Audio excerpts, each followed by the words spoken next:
অভিযুক্ত মিয়াক বিচাৰি বজাৰত প্ৰৱেশ বজৰং বিশ্ব হিন্দু পৰিষদে। যুদ্ধটো মিয়া আৰু অসমীয়াৰ, যুদ্ধটো মিয়া আৰু অসমীয়াৰ, যুদ্ধটো মিয়া আৰু অসমীয়াৰ। খেদক না পাৰে, খেদক না পাৰে, খেদকচোন নোৱাৰে, নোৱাৰে চ্যালেঞ্জ কৰিছে, নোৱাৰে। কাক খেদিব? ভাৰতৰ নাগৰিক ভাৰতৰ পৰা খেদিব পাৰিব? কোনে পাৰিব? কাৰ কিমান দম আছে ভাৰতৰ পৰা ভাৰতৰ নাগৰিক খেদিব? উজনি অসমত যিবোৰ মিয়া আছে, মিয়াবোৰে তালি টোপোলা বান্ধি ইয়াৰ পৰা প্ৰস্থান কৰক, নহ'লে কিন্তু পৰিস্থিতি বিষম হ'ব। আমি স্পষ্টভাৱে কৈ দিছোঁ, বাৰে বাৰে মিয়াই আমাৰ খিলঞ্জীয়া যুৱতীক ধৰ্ষণ কৰিব, বাৰে বাৰে মিয়াই আমাক খিলঞ্জীয়া যুৱতীক ধৰ্ষণ কৰি হত্যা কৰিব।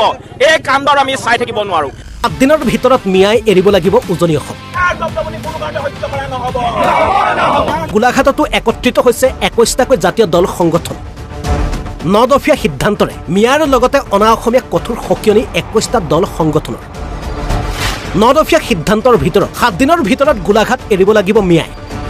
গৰু আহি সোমালে, গৰু খাইছে, পুতেকক কয় বাবা মই আৰু ইয়াত থাকিব ইচ্ছা নাই দে, মোক লৈ যা। যুদ্ধটো মুছলমান আৰু হিন্দু নহয়, যুদ্ধটো মিয়া আৰু অসমীয়াৰ। সেই বস্তুটো বুজিব লাগিব, মিয়া আৰু অসমীয়াৰ যুদ্ধ। তাতে টুপিটো পিন্ধি কি বুজাইছে? যদি অপৰাধীৰ জাতি নাই বা ধৰ্ম নাই, তেতিয়াহ'লে প্ৰতিবাদকাৰী জাতি ধৰ্মৰ লৈ কিয় প্ৰতিবাদ কৰিব লাগে? কিহৰ কাৰণে কৰিছে? যাতে ডাইভাৰ্ট কৰি ডাইলুট কৰিব পাৰে।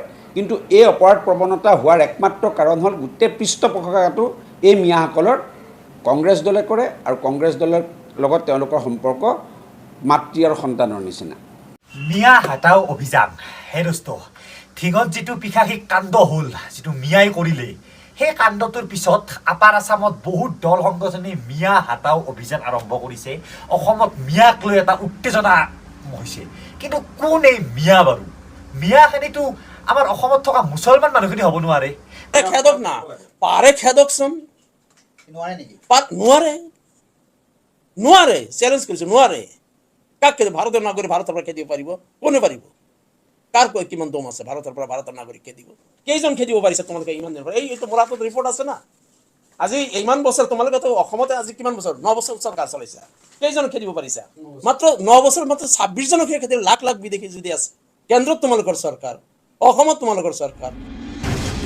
একে সুৰতে সুৰ মিলাই AIDFৰ বিধায়ক ৰফিকুল ইছলামে ক'লে, মুখ্যমন্ত্ৰীৰ উচতনিত এনে সিদ্ধান্ত লৈছে সংগঠনসমূহে। এই ক্ষেত্ৰত গৃহ বিভাগে ব্যৱস্থা লোৱাৰ আহ্বান জনালে বিধায়কজনে। মুখ্যমন্ত্ৰী উচতনি দিলেতো এনেকুৱা ধৰণৰ এটা পৰিৱেশ হ'বই। মই ভাবোঁ এটা ডেম'ক্ৰেটিক কাণ্ট্ৰি ভাৰতবৰ্ষ, আইনৰ শাসন চলে, সংবিধান মতে ৰাজ্য চলে, ৰাষ্ট্ৰ চলে, দেশ চলে। গতিকে সংবিধান মতে, আইন মতে, কানুন মতে ৰাজ্য, ৰাষ্ট্ৰ, দেশ চলিব। আৰু মুখ্যমন্ত্ৰী ডাঙৰীয়াৰ ব্যৰ্থতা থাকিবলৈ মুখ্যমন্ত্ৰী ডাঙৰীয়াই উচতনি দি পৰিৱেশ বেয়া কৰাৰ চেষ্টা নকৰিব। আনহাতে স্মাৰ্ট মিটাৰৰ বিৰুদ্ধে অহা শনিবাৰৰ পৰা চলিব ধাৰাবাহিক আন্দোলন। এই বৈঠকত সেই সিদ্ধান্ত গ্ৰহণ কৰা হয়।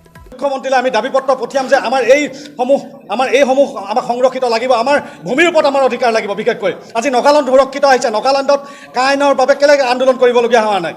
আজি অসমত যদি অসমখনৰ যদি জনজাতীয় ৰাজ্য হিচাপে যদি মৰ্যাদা দিলেহেঁতেন, আজি তাৰিখত আজি অসমীয়াই 5জন তেজাল যুৱকক আমি হেৰুৱাবলগীয়া নহ'লহেঁতেন। এইবিলাক আমাৰ বহুত বেদনা আছে, বুকুত আমি বহুত বেদনা লৈ পেলাই আজি এই সংগঠনটো নতুনকৈ আত্মপ্ৰকাশ কৰাইছোঁ, জন্ম দিছোঁ। ইয়াৰ দ্বাৰা আমি প্ৰত্যেকজন আজি তাৰিখত ইয়াত উপস্থিত থকা সংগ্ৰামী সতীৰ্থই এটা সংকল্পবদ্ধ হৈছোঁ যে আমি নাই তৰিম, এইবাৰ নাই মৰিম, নাই তৰিম, নাই মৰিম। আমি পুনৰবাৰ কৈছোঁ, অসমত থকা কোনো অনা অসমীয়াই যাতে অসমীয়া থলুৱা মানুহৰ ভূমি ক্ৰয় কৰিব নোৱাৰে, এই কথা নিশ্চিত কৰিব লাগিব আমাৰ মাননীয় মুখ্যমন্ত্ৰীয়ে।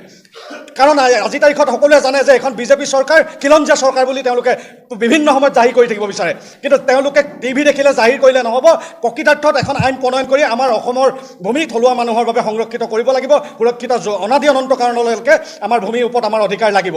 আৰু দ্বিতীয় কথা হ'ল কি, আজি তাৰিখত আমি লোকসভা, ৰাজ্যসভা, বিধানসভাৰ কথা নকওঁৱেই, কিন্তু আজি তাৰিখত আমি আমাৰ পৌৰসভাটো চাওঁ। গোলাঘাটৰ পৌৰসভাত আমাৰ কেইজন খিলঞ্জীয়া মানুহ আছে? আমি অনাগত সময়ত বাধা প্ৰদান কৰিম। যদি আমাৰ খিলঞ্জীয়া মানুহৰ বাহিৰে যদি অন্য কোনো অনা অসমীয়া মানুহক যদি ৱাৰ্ড কমিশ্যনাৰ পাতে বা কিবা কিবি চেয়াৰমেন পাতে, তেতিয়া আমি প্ৰত্যক্ষভাৱে এই যৌথ মঞ্চখনে আমি আজি বাধা প্ৰদান কৰিম। আমাৰ বাবে সংৰক্ষিত হৈ থাকিব লাগিব। আৰু তৃতীয় কথাটো হৈছে, আজি তাৰিখত আমি ইমান আন্দোলন কৰিছোঁ ভাষাৰ বাবে, যিটো জাতিয়ে শ্বহীদ হ'বলগীয়া হৈছে, সেই জাতিটোৰ ওচৰত আজি তাৰিখত আজি অসমীয়া ভাষাটো অস্তিত্ব বিপন্ন এটা মুহূৰ্ত পাই উপনীত হৈছে। অনা অসমীয়াসকলে তেওঁলোকৰ অসমীয়া আখৰটো জান নাজানকৈ ক'ৰবাত লিখি তেওঁলোকৰ হিন্দী বা ইংৰাজী মাধ্যমত তেওঁলোকে নিজৰ দোকানখনৰ বা ব্যৱসায় প্ৰতিষ্ঠানৰ নাম নামাকৰণ কৰে। আমি আজি তাৰিখত ইয়াৰ পৰাই সকিয়নি কৰি দিছোঁ, গোলাঘাটত যাতে কোনো এখন দোকানত অসমীয়া হৰ্ডিঙৰ বাহিৰে বেলেগ হৰ্ডিং যাতে ব্যৱহাৰ নকৰে। আমি 24 ঘণ্টা সময় বান্ধি দিছোঁ। এই যৌথ মঞ্চ নহ'লে ক'লা ৰং লৈ পেলাই আমি মোহাৰি পেলাবলৈ বাধ্য হ'ম।